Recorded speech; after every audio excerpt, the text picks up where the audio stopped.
guys, today 10.3. Reason I'm not actually going to show the lab, I don't have 50 pennies. Didn't plan that far ahead. Always keep some pennies on hand. I always had a set because I would do the water drops on a penny at the start of the year.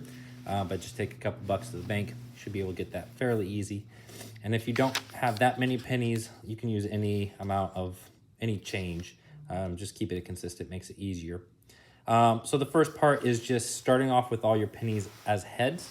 You shake them up and then you spill them out. You keep all the heads, but then you're going to, all the tails get moved aside. This is modeling like a radioactive decay and how you're going to lose half of your sample for every lifetime, whatever it is that you have. So students can start to see like how long it takes for something to decay. And you could even do a nice histogram if you are collecting data from the entire group to kind of show how you would get this exponential kind of drop off. You probably have a group where they keep getting heads for quite a while, and that could be explained as like, hey, this is just probability. It's not guaranteed every time. So that might be a really good class discussion if you were to collect all that data. In fact, I think, here you go. You are collecting all that data. It'd be fun to see how many groups actually make it past the 8th toss and still have pennies to do that.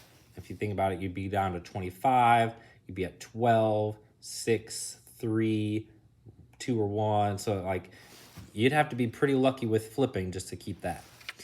Got a few questions, and I didn't get the board out for this, but this is again a pretty self-explanatory. You build up the carbon-14, which has too many neutrons, so it's not stable. You could talk about how we use carbon-14 to date certain things.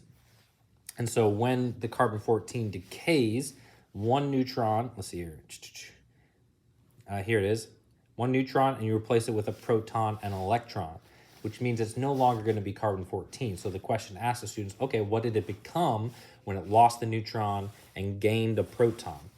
So then they can start to understand the process of radioactive dating and all that. And there's questions that go along with all of that. A couple more on the back with describing and a challenge question. So it's a straightforward lab, nice probabilities and stuff like that for radioactive decay and nuclear reactions. So pretty simple one. I wish you luck, and I'll catch you guys in the next video.